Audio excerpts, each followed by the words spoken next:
प्रिय भक्तों, आज का अपना विषय रहेगा राम जी दूल्हा बन करके जब घोड़ी पे बैठे तो उनके रूप को देखकर विष्णु जी लक्ष्मी जी सहित मोह गए, यानी कि उनके रूप को देख करके स्नेह में मोह गए।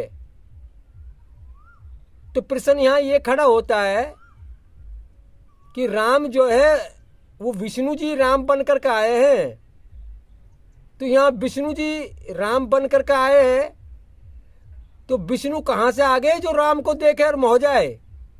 भाई विष्णु जी तो राम बन करके आए हुए हैं ना, और विष्णु ही मोह रहे हैं। ऐसा कैसे संभव हो सकता है? इसका समाधान क्या है? राम विष्णु जी बन करके आवे और उस राम को देख करके विष्णु जी मोह जाए, तो इसका समाधान क्या है?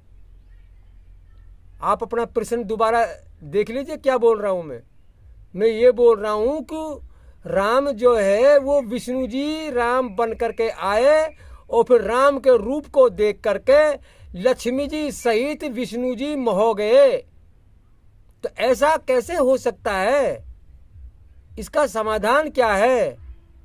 इसका समाधान के लिए आपको ऊंचे ऊंचे संतों के पास जाना पड़ेगा। आप छोटी मोटी बात नहीं है जो मैं बोल रहा हूं, इसको समझो आप। अगर इसको नहीं समझ पाए तो 84 लाख योनियों में धक्का खाना पड़ेगा।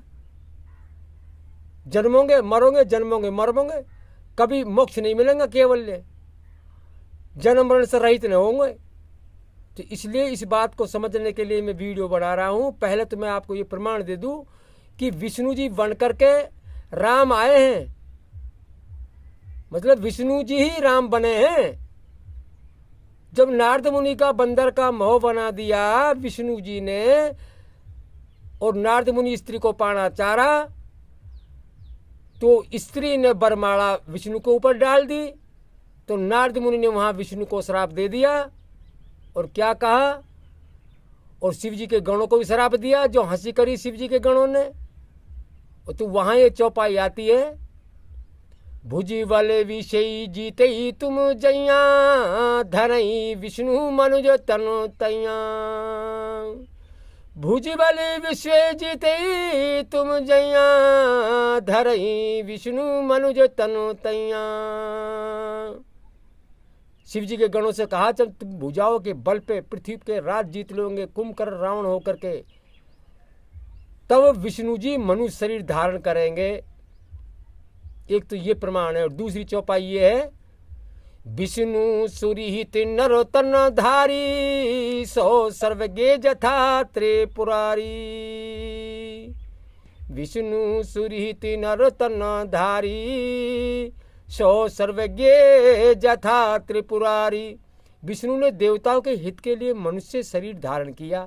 तो ये मैं प्रमाण आपको दे रहा हूं कि जो राम है ये विष्णु जी बनकर के आए हैं चौपाइयों के द्वारा। अब जब राम यहाँ मौजूद है, घोड़ी पे बैठे हुए हैं दूल्हा बन करके, तो उस रूप को देख करके विष्णु जी लक्ष्मी जी कैसे मोह गए? यहाँ विष्णु कहाँ से आ गया? तो इसका समाधान है कि कितने ही विष्णु हो गए, कितने ही राम हो गए, कितने ही हनुमान हो गए, कितने ही ब्रह्मा विष्णु महेश ये हो गए। इसीलिए तो ये चौपाई आती है रामचरितमानस में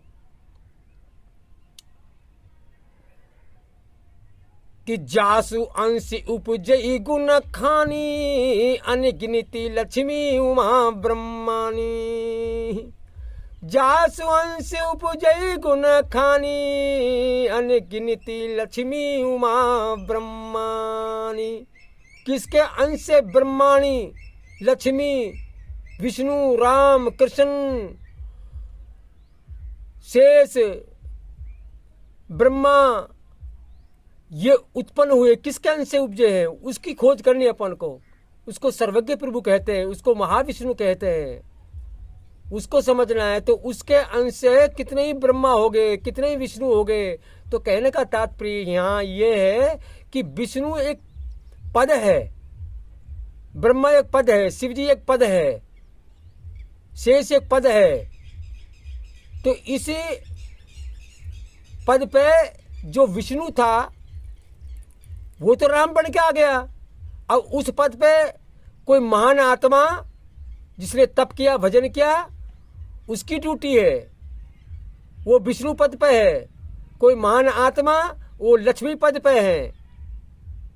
तो वो महान आत्मा जो विष्णु पद पे है, महान आत्मा जो लक्ष्मी पद पे है, वो भगवान राम के पास दर्शन करने आ गए।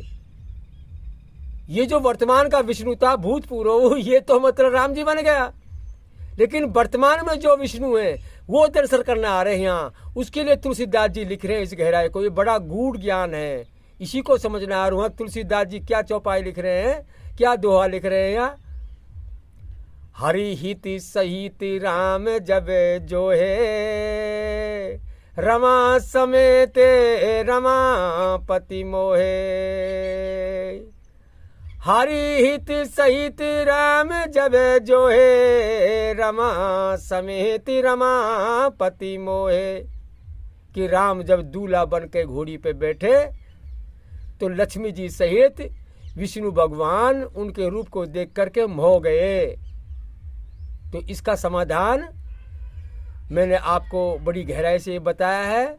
इसीलिए आप गोवर्धन की परिक्रमा करें ना, दान घाटी के मंदिर पे जाए तो गिरिराज जी का पूजन करने के बाद में परिक्रमा करो उसी मंदिर की।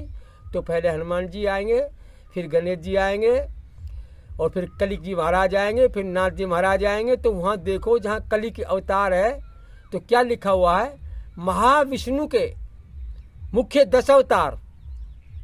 तो महाविष्णु के अवतार हैं हम, तुम, ब्रह्मा, विष्णु, महेश, जितनी भी आत्मा हैं, ये अंश रूप हैं। महाविष्णु किसको बोलते हैं? सर्वज्ञ प्रभु जो कण कण में विराजमान है, जो जर्रे जर्रे में विराजमान है, उसको महाविष्णु भी कहते हैं, उसको सदाशिव भी कहते हैं, उसको महादेव भी कहते हैं, परमात्मा भी कहते हैं, दुनिया से न्यारा राम भी कहते हैं। ये पर्यायवाची शब्द है। इसलिए जासु अंश उपजय गुण खानी, अनगिनत लक्ष्मी उमा ब्रह्माणी। वो कौन है जिसके अंश से हम, तुम, ब्रह्मा, विष्णु, महेश, राम, कृष्ण सब पैदा हुए हैं। तो उस परमात्मा का खोज करें, उसी का सुमरण करें, उसी का भजन करें। इसीलिए मैंने ये जो वीडियो बनाई है आपके लिए गहराई की। इसीलिए मैं यहाँ कहना चाह रहा हूँ कि हाँ, विष्णु जी कहाँ से आ गए? तो विष्णु एक पद है, तप बल प्रपंच रचे विदाता, तप बल विष्णु सकल जगत त्राता, तप बल शेष धरे मही वारा, और तप बल शंभु करे संगारा। तप का बल से, भजन का प्रभाव से ब्रह्मा सृष्टि की रचना करता है, विष्णु भरण पोषण करता है, अवतार धारण करता है, शेष जी पृथ्वी को भार को रोकते हैं, और शिव जी श्रृंगार का काम करते हैं। इसलिए कितने ही ब्रह्मा हो गया, कितने ही विष्णु हो गया, कितने ही राम हो गया, कितने ही हनुमान हो गया, कितने ही रावण हो गए अब तक। इस रामचरितमानस में भी कितने रावण हो गए अब तक। जब त्रेता आता है, जब रावण होता है, एक बार तो जालंधर होगा, एक दफे जय और विजय होंगे विष्णु के द्वारपाल 3 जन्म के लिए, एक दफे विष्णु के शिव जी के गण होंगे जिनको नारद मुनि श्राप दे रहा है, एक दफे प्रताप भानु होगा रावण। तो इसलिए कितने ही राम, कितने ही विष्णु, कितने ही शेष हो गए, कितने ही शिव जी हो गए। तो यहाँ जो तुलसीदास जी ने चौपाई लिखी, ये समझनी आपको ने प्रश्न खड़ा हो गया कि राम तो विष्णु बन करके आए, फिर विष्णु कहाँ से हो गए, यहाँ लक्ष्मी जी कहाँ से आ गई? तो वर्तमान के जो विष्णु है, वर्तमान की जो लक्ष्मी है वो आई है, और पिछला जो भूतपूर्व विष्णु था वो तो राम बन के आए गया चौपाइयों के द्वारा। तो यहाँ मैं वाणी को विराम दे रहा हूँ। और अगर आपको गहराई का ज्ञान चाहिए तो ये केवल मोक्ष जो चैनल है, इसमें वीडियो सुनो। विष्णु से ऊपर सर्वज्ञ प्रभु राम बन के क्यों नहीं आए, है ना? तो इसलिए जब तक आप विष्णु से ऊपर जो सर्वज्ञ प्रभु है, जो कण कण में विराजमान है, उसका आपको ज्ञान नहीं होगा और उसका आप सुमरण भजन नहीं करेंगे, तो 84 लाख योनि से अपना पिंड नहीं छूट सकता है। इसलिए चेत हो जाए तो चेत ले भाई, नहीं 84 आई, पाए जन्म सूकर कुकर को दुख पावेंगे भाई। तो यहाँ मैं वाणी को विराम दे रहा हूँ।